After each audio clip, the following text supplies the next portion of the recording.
So in verse 14, the Lord said to the serpent, because you have done this, cursed are you above all livestock and above all beasts of the field.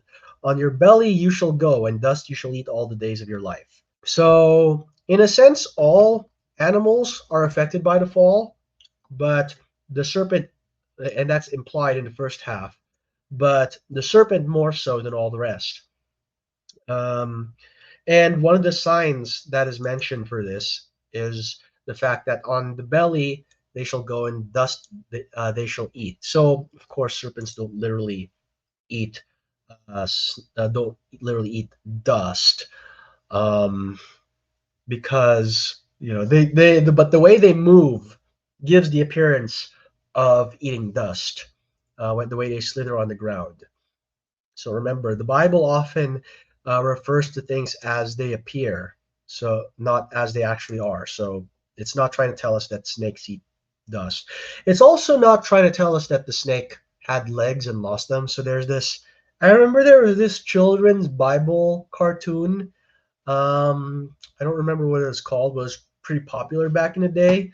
And in the Adam and Eve story, they showed the snake with legs, and then God punishes the snake, and then the snake's legs disappear. Um, so some people assume that that's how this is a story about how the snake lost its legs.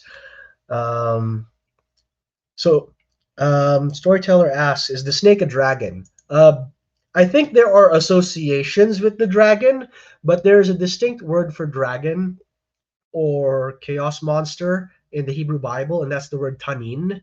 And sometimes snakes are referred to as taninim or tanins, but in this case, the word is nahash. So nahash is a more general word for snake. It can refer to just a regular old snake. But in the Hebrew imagination, those two things are closely related. So the great sea monsters are snakes in a way, and dragons are basically glorified snakes. Um, and then, actually, if you go to the Bible Project podcast, which is also on YouTube, they have a whole series on chaos monsters in the Bible, and they talk about the connection between serpents and dragons. Um, so why would this be a punishment? The snake already didn't have legs. I think the punishment isn't the leg part per se. It's more of the sign. So signs can be pre-existing things. Kind of like how in Genesis 9, God says that the sign of the Noahic covenant is the rainbow. Some people think that means, oh, this is the first rainbow that ever appeared. Well, no, the laws of physics didn't change after the flood. But God is taking a pre-existing natural phenomenon, i.e. the rainbow, and endowing it with new meaning.